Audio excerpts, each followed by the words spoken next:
from AWE Nite Florence, coming to you live from Rome, where we are guests of the VRE Fest. Here with me is VRE Fest organizer Mariangela Matarazzo, and joining remotely from Turin is my co-host Anthony Vitillo. Hi Anthony. Hello everyone. We are excited to welcome our speaker, ORI INBAR from New York. Hi Ori. Ciao everybody.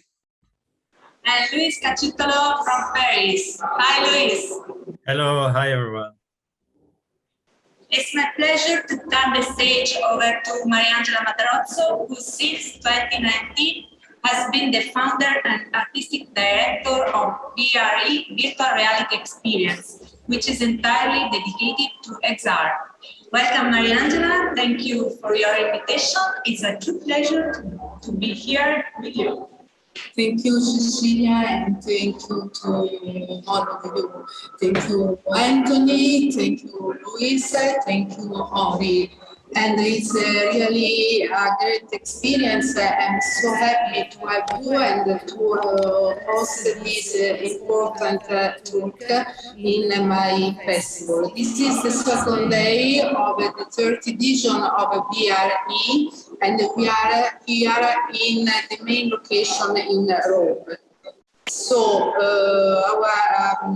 the talk is very important. Also, the argument and issues that we are going to talk about are interesting and are very actually and important for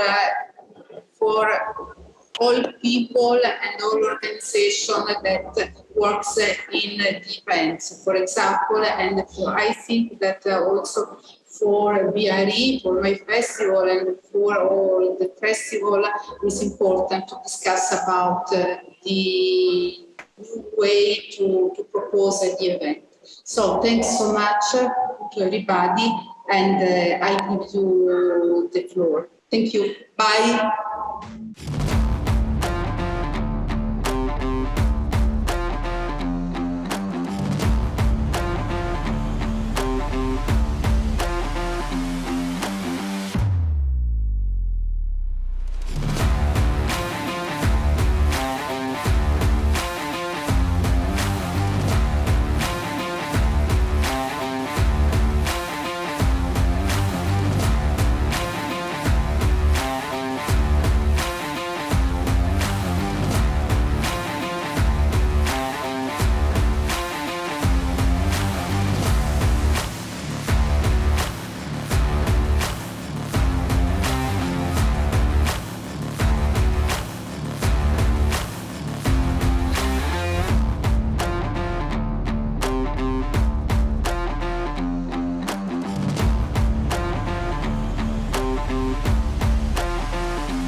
And now I'm excited to introduce ORI INBAR, co-founder of AWE, co-founder of Super Ventures, co-founder and CEO of AugmentedReality.org, and organizer of AWE Night around the world.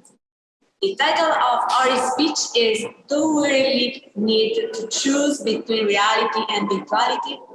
Welcome, Ori. We are so glad to have you here. Thank you, Cecilia. Hello, friends. Thank you for joining this special edition of AWE Nite Florence on location in Rome. And thank you for the organizers, Cecilia and Tony, for making this happen. And of course, many thanks to Mariangela for hosting us at VRE Fest. I can't express how much I wish I could be there with you in person. Oh my God, what I would give to be in Rome right now. But today, I can only join virtually from New York, while you're having all the fun right there. And that's exactly at the heart of our discussion today. Will we one day be able to do all things virtually, or we will need to be there really in reality? Or perhaps, we won't need to choose one or the other at all. If we've learned one thing or something from nearly 2 years of COVID-19, is that yes, we can do so much more virtually than we all imagined, but there are certain things that only work when you are in person. Thanks to the virtual technologies that we're all experiencing, we can connect, we can stay in touch, learn, work, shop, can even travel remotely. But the face-to-face human connection, which, by the way, has been an integral part of the human nature for 1 million years now, is critical, especially for things like building trust, for experiencing stuff in the real world, like trying out new devices firsthand, or getting a good hug. And of course, for serendipitous discovery. When you meet people or learn new things accidentally, by chance, just as you roam around the real world. It's really hard to accomplish these things online. And of course, AR and VR or XR technologies as a whole are promising to extend things that we can do virtually. And it can make these experiences feel more like we are really together in the same room with shared presence. But will it one day replace the need to be in reality altogether?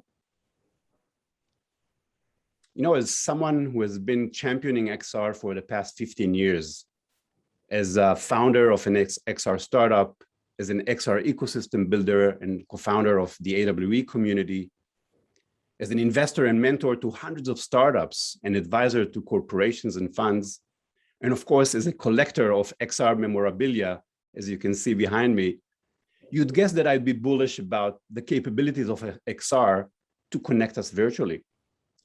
And you'd be guessing right, of course. Just look at the explosion that we're seeing in the XR space. Social platforms like VR chat and AltSpace, immersive music shows and sport events that you can stream into your home. XR collaboration platforms like Spatial, Engage, Verbella, VRrOOm, as well as hundreds of new ones that are popping up every day.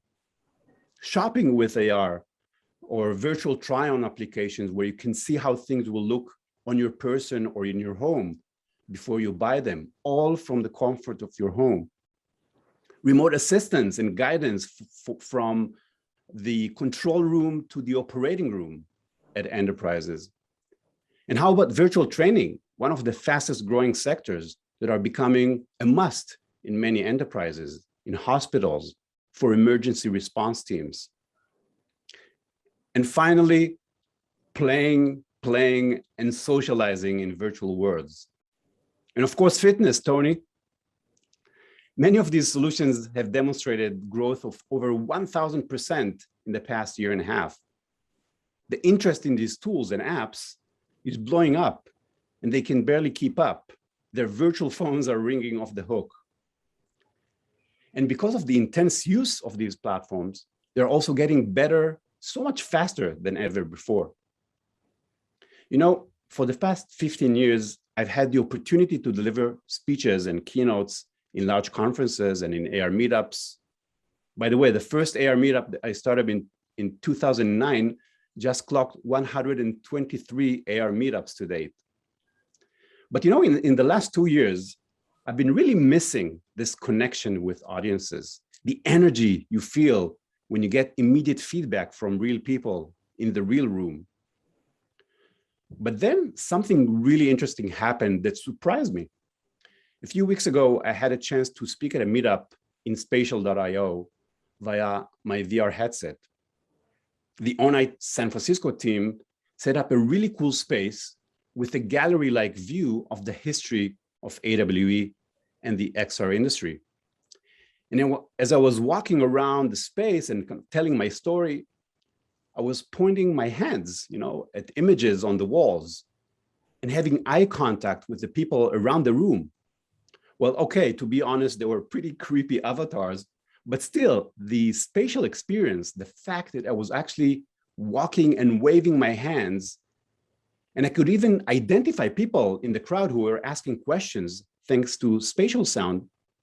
For the first time in 2 years, I felt the rush of speaking in front of an audience. It was very cool. You actually had to be there to feel it. So these virtual tools are awesome. And by the way, it's great for businesses, both XR companies and those who are discovering its benefits and adopting it. If you think about it, XR is transforming the livelihood of businesses. And we see companies transitioning from surviving the pandemic to thriving with XR. Our industry holds the most exciting promise to change the world. In fact, I predict that by 2030, XR will be a $1 trillion industry where over 3.5 billion people will be actively using it every day around the world to better their lives and work. So it's so awesome. One day, will we be able to spend all our time in the metaverse and never go out into the real world? I don't believe that. You may have heard me say metaverse, schmetaverse. I think for most of us in XR, that future sounds too dystopian.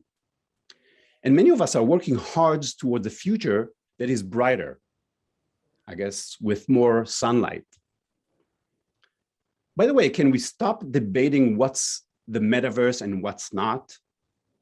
In my mind, it's simply when the internet becomes spatial, when all digital information looks, feels, and behaves like in the real world.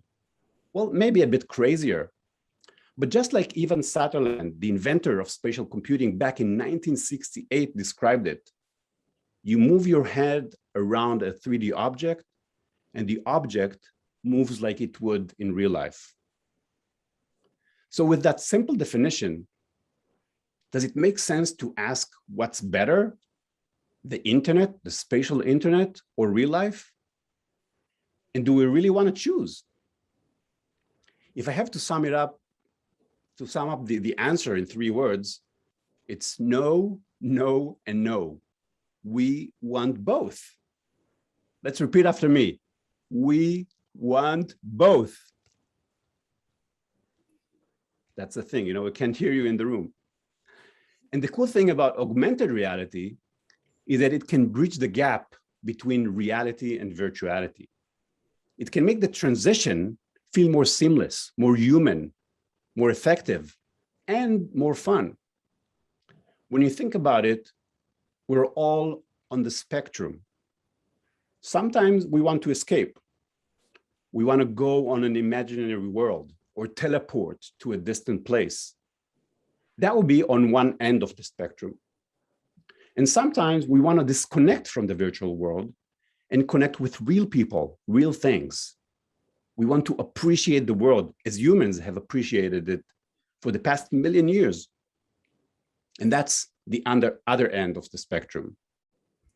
The power of VR is to allow us to be anywhere we wish on that spectrum. With AR, let's say you're in Rome, you can go grab the best espresso in the world at the Tazza d'Oro and go sit in front of the beautiful Trevi fountain, while at the same time, see avatars of your friends and colleagues, hopefully not too uncanny, sitting right next to you and having a good conversation. Though, of course, they won't be able to enjoy the same espresso quality. Perhaps we could share a 360 video on the ceiling of the Pantheon. And we definitely want to see the Colosseum in its original glory, along with gladiator battles and Nero Caesar orchestrating the whole thing. I think that's a more utopian future we can all stand behind, right? I have to say that Rome was an inspiration for me early on in my pursuit of the ultimate AR experience. 15 years ago, I traveled to Rome and visited the Forum Romano. That's when I had the epiphany. I got a super clear vision of the potential of AR. They were selling booklets with the Forum Romano ruins, Yes, they were still selling books back then because apps were not a thing yet. And these booklets had photos of the forum as they look today. And you could flip a transparent page on and off over these photos to see a perfect overlay of how it looked 2000 years ago. It was genius analog AR. And right there, I was completely sold on AR. Since then, I was hooked. AR is like a slider that helps us gradually move from one end of the spectrum all the way to the other end. And until this vision is completely realized, we'll probably have to continue to shift between reality and virtuality. Speaking of reality and virtuality, let's talk about AWE. In less than 4 weeks, our community will meet in California for the great XR reunion, the first time in 2 years. And it will be awesome, even though we'll have to wear masks. We'll hear inspirational talks from over 300 speakers, including top executives from tech giants, XR unicorns, great startups, and the biggest brands adopting XR. We'll have nearly 200 exhibitors, new product launches, and demos that I really can't wait to try firsthand. And as always, we'll have fun and playful experiences in the AWE playground. The Startup to Watch competition is also a very highly anticipated event. And of course, the Augie Awards ceremony, where 20 exceptional teams will go home with the most coveted trophy in the XR world. But above all, it will be about networking, networking, and more networking. Hanging out for 3 days with thousands of old and new friends. That sounds so sweet. But why stop there? Why enjoy it for just these 3 days? That's why I'm super excited to launch this week AWE Live. AWE.live is a new, always-on platform for the XR community to learn, connect, and grow XR businesses 365 days a year. The platform will host events throughout the year and will use smart matchmaking to help connect people. Corporate buyers with solution providers, brands will be able to meet creators and developers, startup will be able to pitch to investors, job seekers will meet hiring managers in XR, and much, much more. It's an attempt to extend the benefits we typically get from those 3 wonderful days in California to the entire year. But we won't need to wait a whole year to meet again in person. As of today, the AWE community is already running on-night meetups like ORI Nite Florence in 25 cities around the world. In 2021, we had over 50 of these meetups, mostly online, but many of them are starting to transition to in-person meetups. And next year, we'll meet again in person at AWE Europe, at AWE Asia, and again at AWE USA 2022. And that will continue on and on and on until every person on Earth reaps the benefits of XR to improve their lives and work. So the simple answer to the question I posed in my talk title is the following. The XR community, and hopefully other smart communities will follow, will constantly shift between meeting in real life to meeting virtually, back and forth throughout the year, and allow us to build trust, get a good hug, try out new devices firsthand, and benefit from the energy and serendipitous discovery only possible when meeting in person. And we'll also be able to continue to maintain these relationships online, continue to buy and sell XR goods 365 days a year, every year. Again, until every single person on Earth can benefit from spatial computing as it takes over the world. Marco Giberti, an Italian expat and the author of the book Reinventing Live, the always-on future of events, called this phenomenon offline, online, offline, or OOO. And it means that, it's not one or the other. You don't have to choose. It's one and the other, one following the other in an endless cycle. And that's very cool. To rephrase it in my own XR terms, it's about living on the spectrum between reality and virtuality. So again, why choose between reality and virtuality when we can get the best of both worlds? From now on, we'll see each other in person at AWE in different countries on certain days, and we'll see each other in AWE.live online during the other days of the year. We'll be living on the spectrum, and it will be awesome. Cool? Thanks very much. Thank you, Ari. We will be back with you for the debate later. And now it's my turn. My name is CECILIA LASCIALFARI, co-founder of area6.com, creative technologist, aspiring journalist, and organizer of AWE Nite Florence event. My speech today is entitled Summary of the Experience in the Organization of AWE Nite Florence. In 2019, I took part in AWE Europe in Monaco as a correspondent for a small Italian newspaper in Tuscany. I had the pleasure of interviewing ORI INBAR and witnessing the great organization of AWE. I was really fascinated by it, and I thought that this opportunity should be offered to all people who work in the field of new technologies in Italy. For that reason, I decided to start as a journalist. Then COVID came and stuck us at home. COVID has given a significant change to the technology sector, putting the world in front of the choice of evolving or declining.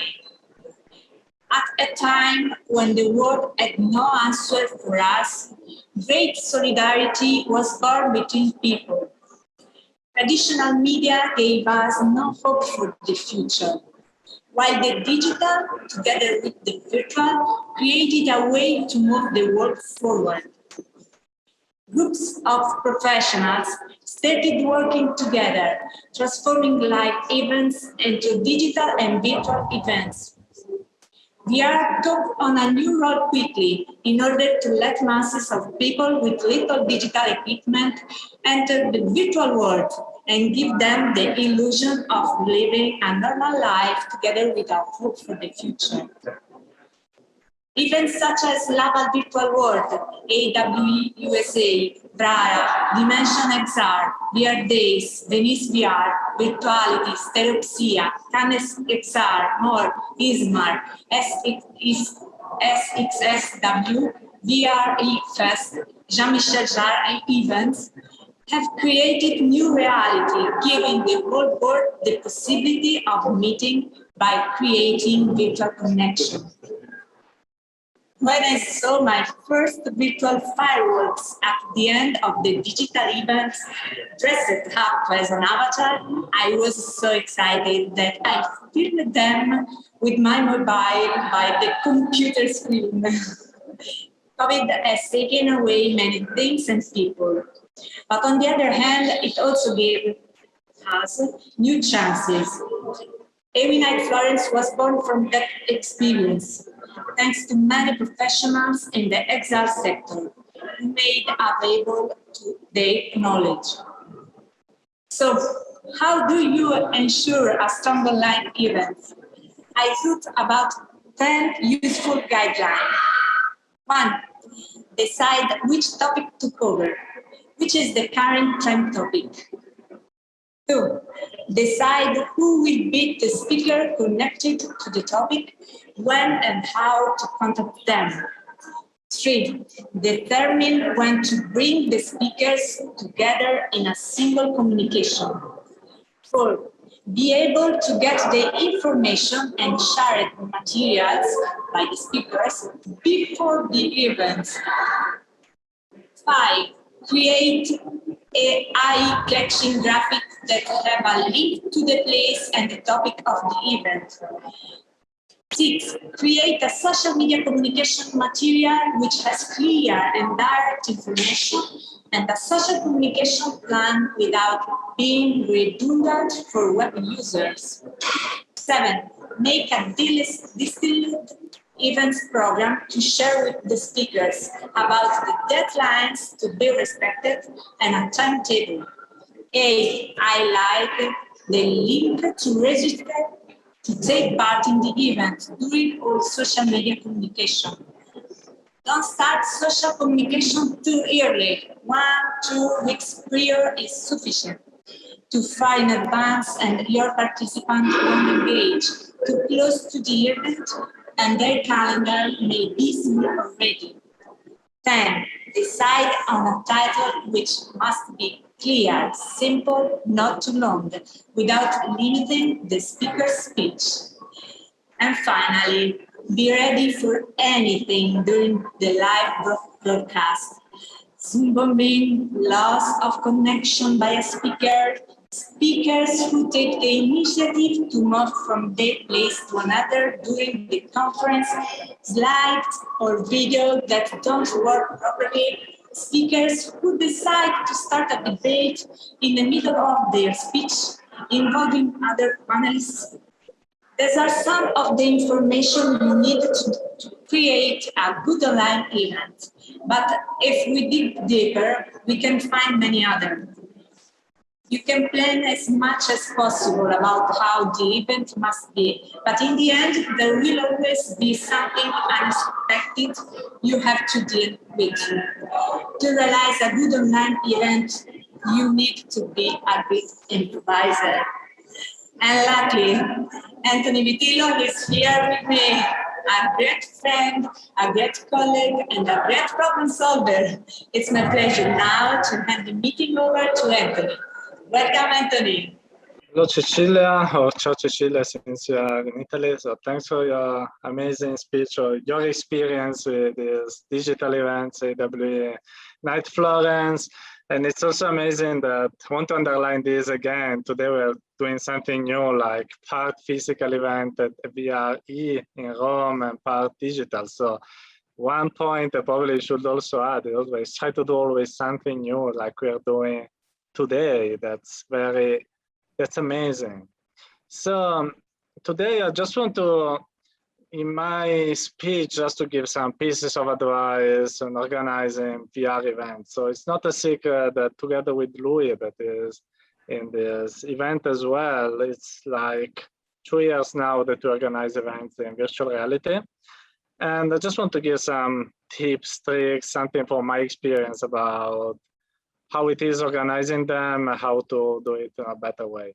So the first thing to consider, I think, when you're organizing VR events, people think that it's like something special, something different from real events. Actually, they have many things in common. So as Cecilia said, you have to find who are the guests, who is the team that is organizing it, perform the marketing, doing the ticketing, if there's a paid event, find sponsors, define a budget, handle all the logistics. And this is more or less what people that organize events, physical events, has always done. All kind of VR events, usually, unless they're very little, require this stage. And in fact, I remember some time ago reading a post-mortem about those big, like, VR education, 24-hour events. And they told about the organization was all about Excel files, people that already work in real events, working on it night and days to handle also the time zones of the speakers. So lots of things are very similar, and you may require people with similar skills. And then it comes to like the biggest of all problems is where to host this event. Because there are so many platforms, every day new VR platforms, multiplayer platforms are coming to life, and you are wondering which is the right one for your event. Because every kind of platform has different pros and cons. Some of them have a better graphics, for instance. And so if you want to perform something cool like we did with Louis, the concert of Jean-Michel Jarre, you can't do it in a platform like, Facebook Horizon with super simple graphics will sound pretty weird. But the number of users and how it is popular instead can be interesting to have more people attending your event. And in this case, having a platform like Horizon that at launch for sure have many people interested in it can be a good choice instead. So there's not like a simple answer like this platform is better than the others. There are some that are better in creating a community, some that runs on Quest, others not, some that runs on Mac and others not, etc., etc. Also, it's important to understand how many users you want in your event, because we had some requests in the past, people that always want 100, 1,000 people in the same room, while actually most of the platforms now can only handle like 50. There are some that can handle 1,000, but have other problems. So it's all a matter of finding compromises about what you want for your event, understanding what the customer needs or what the artist needs in case it is a performance, and choosing the right one. And it's not easy because, as I said, there are many. Just to make some examples, we do most of our work in VRChat because it lets us create very customizable, very customized, and also very customized words that run on many platforms. And it is a very popular platform, so many users are on it. But for instance, you're limited to 40 users per room, and some part of the community is a bit toxic, so it can be a problem. Engage is instead very good for organizing workshops or like work-related events, like HTC is organized at the launch of Byflow yesterday inside Engage, and is amazing for this kind of events. Mozilla Hubs is open source, is completely open. You can join by just having a link. It runs on all platforms you can think about. Maximum you can have 20 people together, and the graphical is very, so and so. So there are all these tools, and here I also talk about Neos, that is a very interesting platform made by like a genius and few people that are able to compete with big companies like AltSpace that is backed by Microsoft. So everyone has a different pros and cons. And also the hardware can be something to consider because maybe you want to host something with a super cool graphics for an artistic performance, and the person wants also this to run on Quest because the Quest is the most popular platform now. But the problem is that Quest is very limited power. So maybe you have to make a compromise. Either you compromise the graphical outcome and you go on Quest, or you compromise the number of users and just take the event PC only. So even here is a matter of compromises. So compromises in VR is now what we are all used to in this moment. So even events are not an exception. When you have everything, of course, you have also to create a team to work on it. So to get a VR event, you have to know people that can do 3D assets, 3D animations, that people handle the marketing, people that can make the interaction, the code, so techies like me, people that can manage the project, and everything you may need, for instance, to create a little game can be something that you may need to create a VR event. And then you're ready to work on it.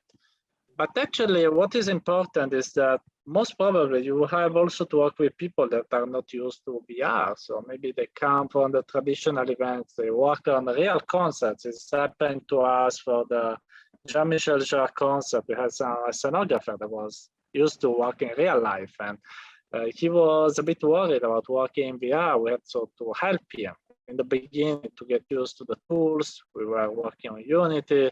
And so it was a matter of helping each other and especially trying to make people new to this field to get used to the tools they have to work on. Another thing that is very important is to think about the possible audience, because for instance, if you have a private event, it can be much safer to work on it because you know there may be people that are in your network that have paid a ticket, and so it's difficult that you have trolls. If it is a public event, most probably there will be trolls somehow, and in some cases you can even do nothing about it. So you have also to take in mind what kind of event it is, how the troll can impact the event or not. if there is a way on the platform you have chosen to kick out people that are creating harassing other users, and this can be important, serious events. Imagine if you're launching a new product and someone starts going on the stage, waving and screaming, and something like this has happened to me in some kind of events where I was the speaker, and it's always annoying. So you have to consider also this in the choice of your platform.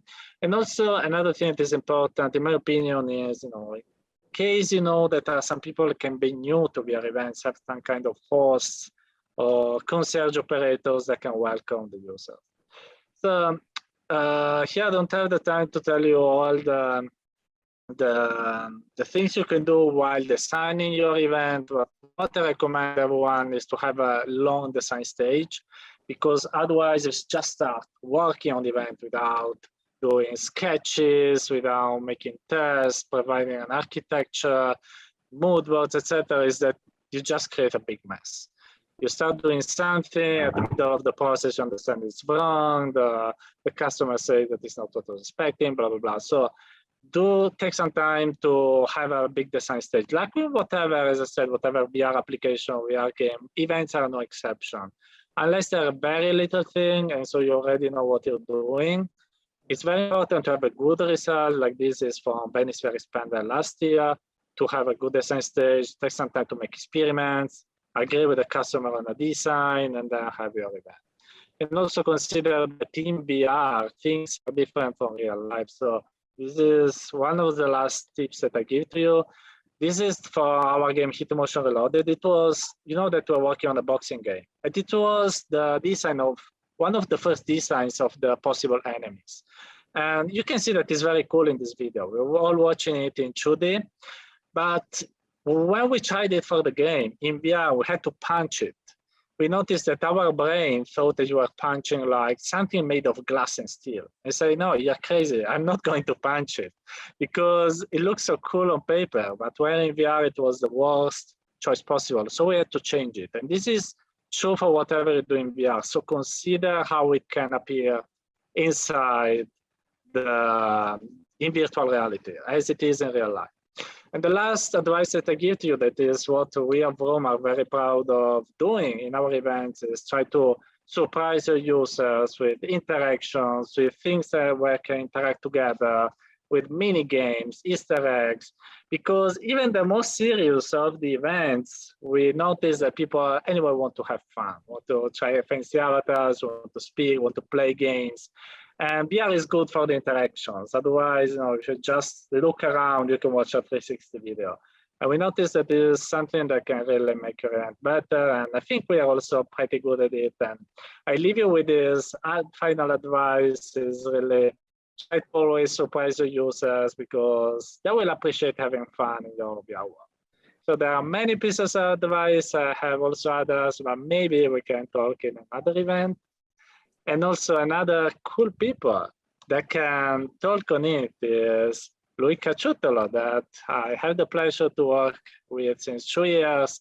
He is the founder and CEO of VRrOOm and responsible for its sales and strategic partnership, but actually he does also a lot more than this. He is going to talk about VR events with this speech that is called Democratizing Social VR Events for Organizers to Users, Overcoming the Barriers to Adoption. So, Louis, I'll give you the microphone. It's your turn. Thank you, Tony, and thank you for what you just said. It's been, yes, quite a ride with you already, like a few years. And time goes very, very fast, but it's always a pleasure because every time it's a new adventure. So I don't know if everyone can see my screen. Yes.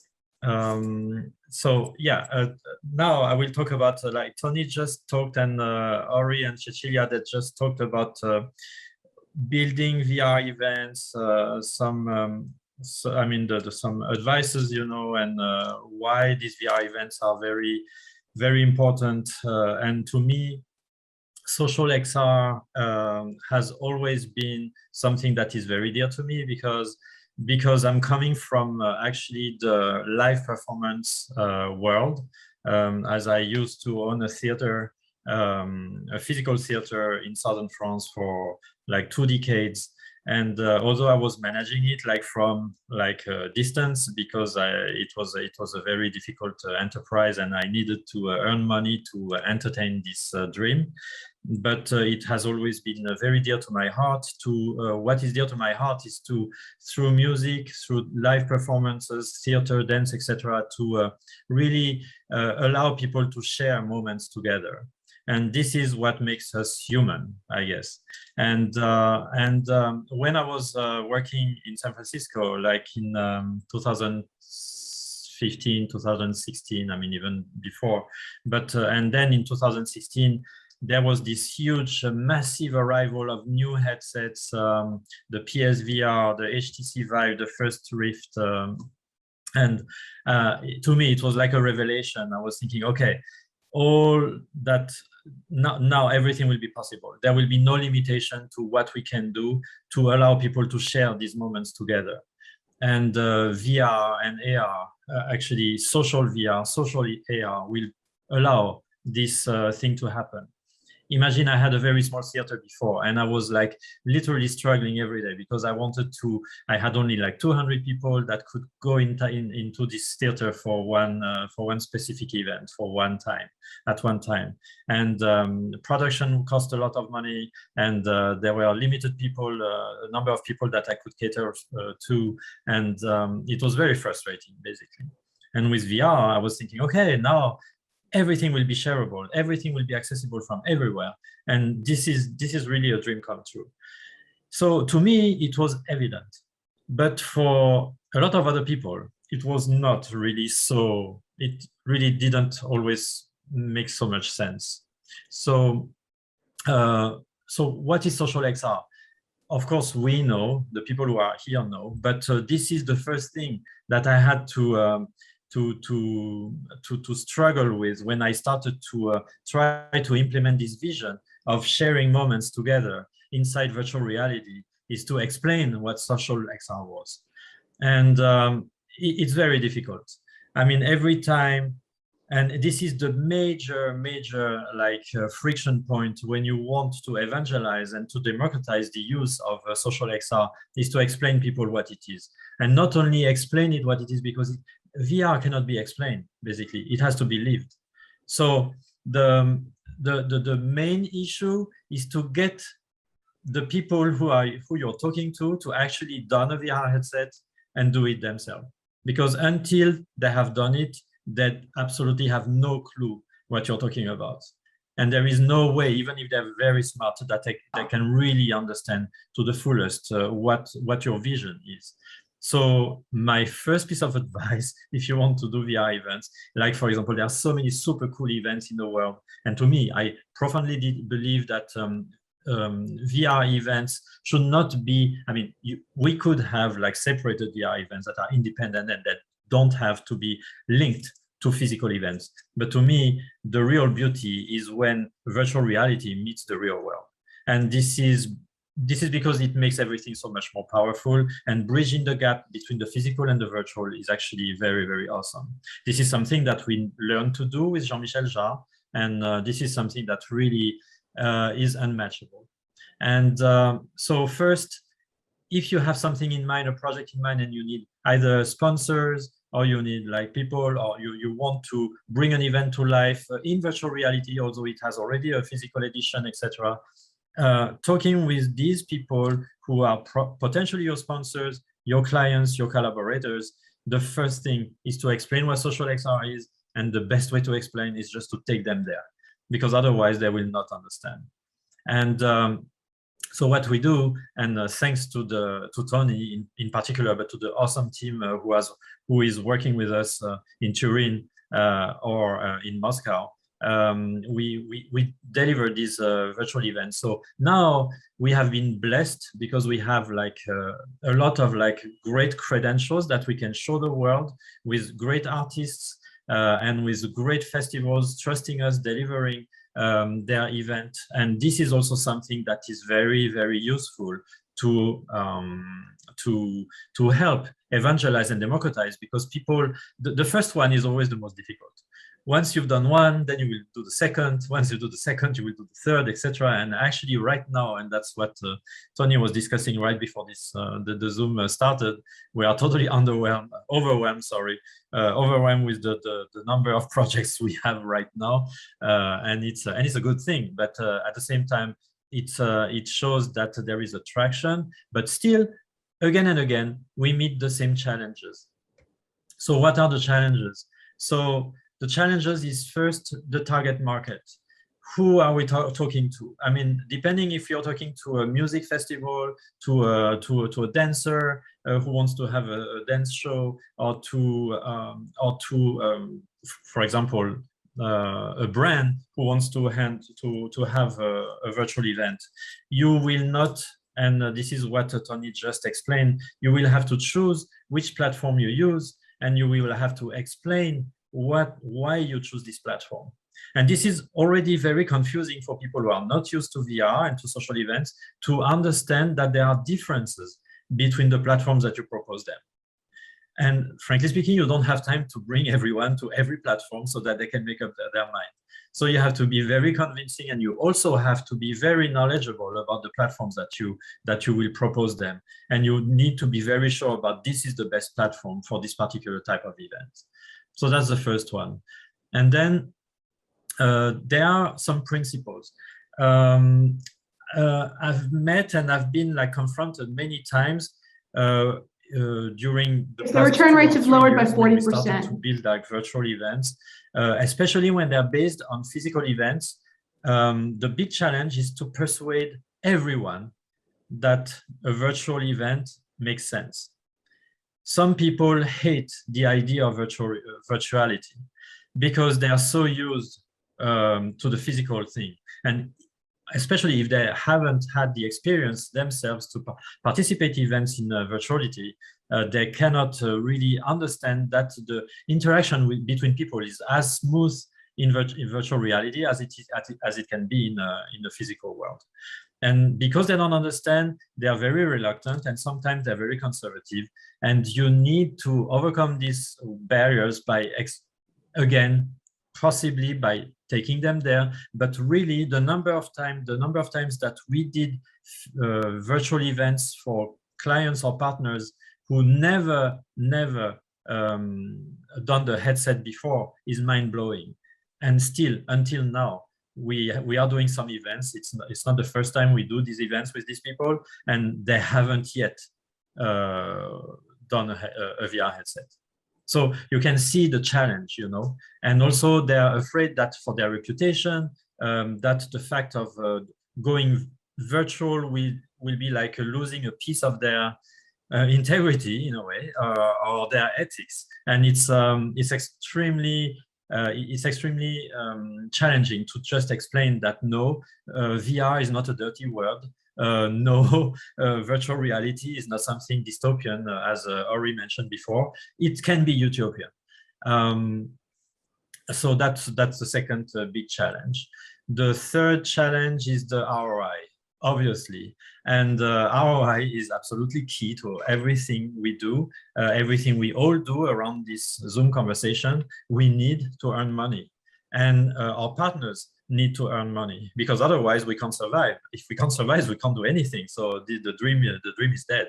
So that's a huge challenge, because virtual reality, especially after overcoming all these barriers, people say, okay, I can try. Now you convinced me, I can try to do that, but really I don't want to spend much budget on it. And then, because it's a test, you know, it's the first time I do it, I don't want to invest everything. I want to still have, you know, so it's so complicated. And sometimes I know my team, you know, and the people who are working with me, they're super frustrated because of the small budget. But we are really like, every penny we get from these people is literally like a miracle, because they're, especially in Europe, I guess maybe in the United States, it's probably slightly better because the industry is a little bit more popular, but I'm not even sure, because everything, it's a difficult world. So we need to show and to tell them that yes, this is worth their money. And this is exactly what we did, you know, for for the Jean-Michel Jarre last concert, when we convinced the city of Paris government to give us some money to do the Notre Dame concert in with Jean-Michel Jarre at New Year's Eve, a concert which, thanks to all the huge names we had in this concert, and thanks to the fact that we, the team in Turin and Tony developed an array of like virtual cameras that could go do live editing, you know, for live broadcasts across all media, including TV stations, etc. We broke the world record of the most streamed concert with 75 million people who watched a VR concert across all type of media. And I'm very proud about that. And I think the team can be proud also, but this is also a way to tell people, okay, sometimes virtual productions can also gather a huge audience. And I would say that it would be, we cannot think at this stage of the industry, at this stage of the industry state, we cannot just think in terms of a VR market. We need to think beyond, because if we don't think beyond, especially for social XR events, we won't have these figures, we won't have this traction. So utilizing platforms that allow you to go beyond just the VR headset, to go beyond the PC screen, and to go beyond the social media, like we did for Jean-Michel Jarre, TV channels, radio channels, social media, 360 channels, like 6 DOF channels, etc. We had everything. So this is really an advice that I give to everyone to maximize and optimize. And of course, if you use these channels, try to get money from them. Like we could see during the COVID crisis that Dua Lipa, for example, she did an online concert of 1 hour, which gathered like 5 million people paying £10 to just watch 1 hour concert online. And this is 50 million pounds of revenue for a 1 hour concert. So this is absolutely mind blowing. So we can monetize. There is no way we cannot monetize. Of course, you need to find the cool, you know, partners to be able to monetize better. But even for smaller artists or for smaller partners who have a decent, you know, following crowd, it's all possible. And VR production is not that costly anyways. And then, of course, the last constraint is the technical constraints. We had, for some events, we had to overcome technical constraints because, and it was the platforms that were bugging. It was not us. It was really like some things that are beyond our control. And this is also what makes it difficult to sell these VR events, because people, your clients, your partners will be a little bit afraid. What if it crashes? What if on D-Day, you know, nothing works? And this is such a risk. And we can understand why they're so nervous. But this is, I mean, our mission. And this is what we are basically all the barriers we have to overcome. But this is worth it. And it's worth it because we are building this community together. And I can see a lot of names here in this Zoom conversation that I know for following the WhatsApp groups and meeting them in VR, etc., etc. So this is a great community, and I hope that everything we said today is actually helpful for everyone. Thanks, Louis, for this amazing speech and compliments. Ooh.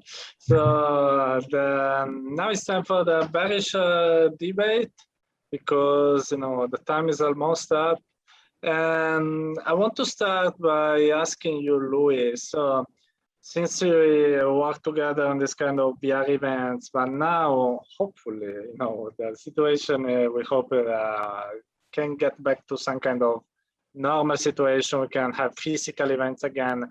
And some people started asking me, so will there still be VR events? And so I ask you this question: will there still be VR events? And why yes, why no? So sorry, what was the question? I couldn't hear you clearly. The question is, now there can be physical events again. So will there still be VR events in the future, and why? Yes, absolutely. I think this question was more difficult to answer 1 year ago when we had the first wave of COVID, for example, and some people tried VR events and everybody was waiting for COVID, to go away and to go back to the old habits, etc.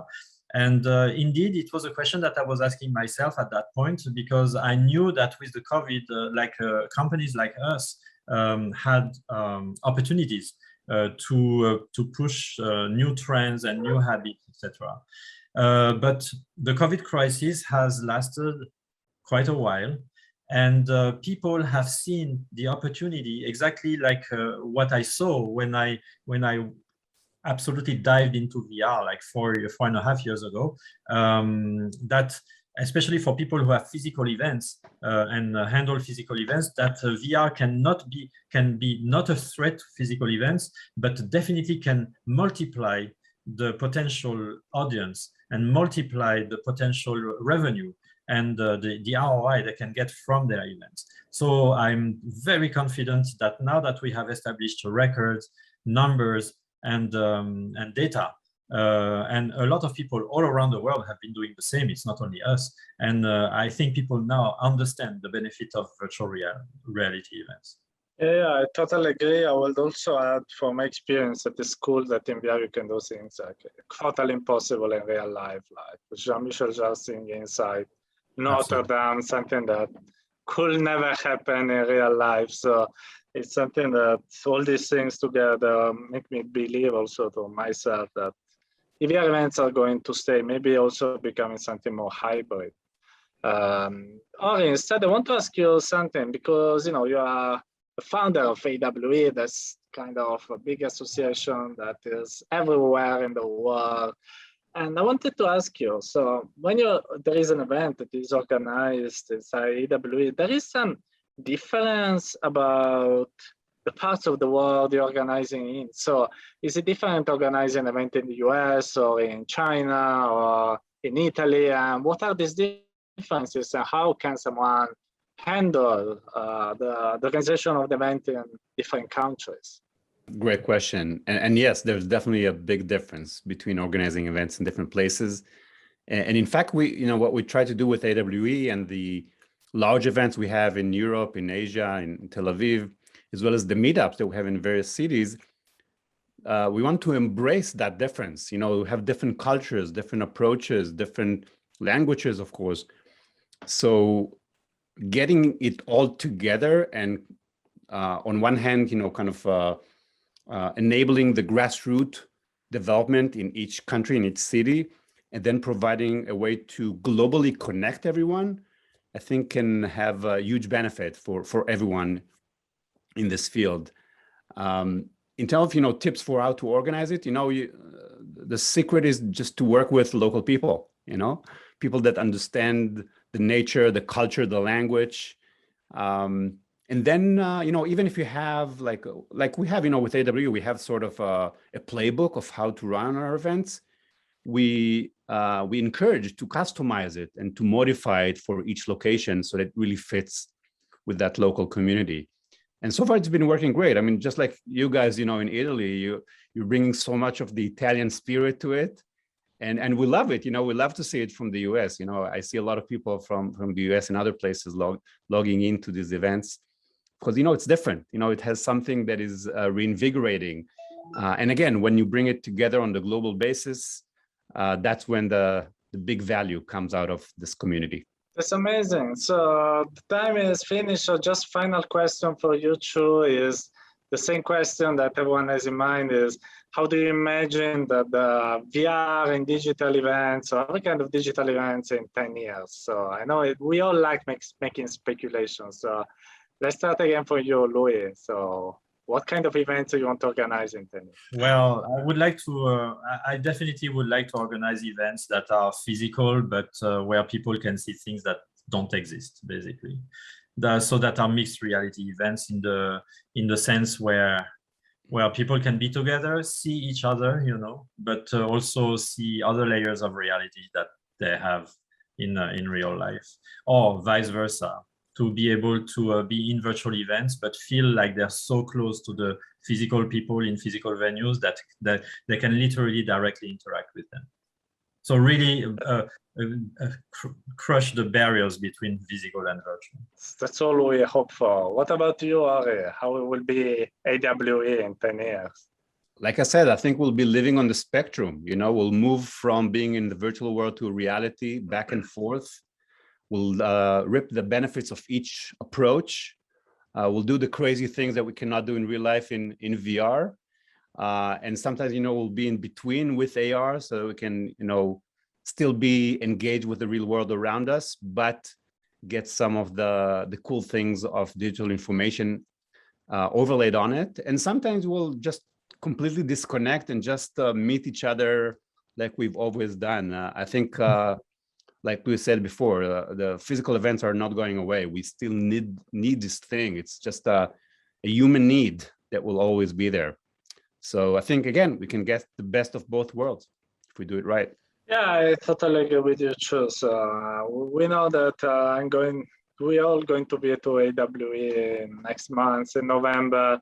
We're already talking about hugging because we all love digital virtual events, but the physical contact is still something that we're not able to recreate in virtuality in that way that, you know, hugging someone can give you emotions and sensations that they're not there in VR yet. Maybe the future, who knows, in 20 years, let's hope so we can also hug people distant from us. But I get a few, probably the spectrum, everyone can choose what kind of events to organize depending on the purpose, the people who want to attend, the budget, etc. And I think with these amazing insights, we are done with this AWE Nite Florence event. So I thank everyone and invite you to meet all of us at AWE US in November, since now the travel restrictions are over. Thanks for being here to all of everyone. And I leave the microphone to Cecilia for the final statement. Thank you, Ori. Thank you, Luis. Thank you, Mariangela. Thank you, Anthony. AWE USA 2021 taking place in Santa Clara, California, November 9th and 11th, primarily as in a person conference and also with an online element. See you there.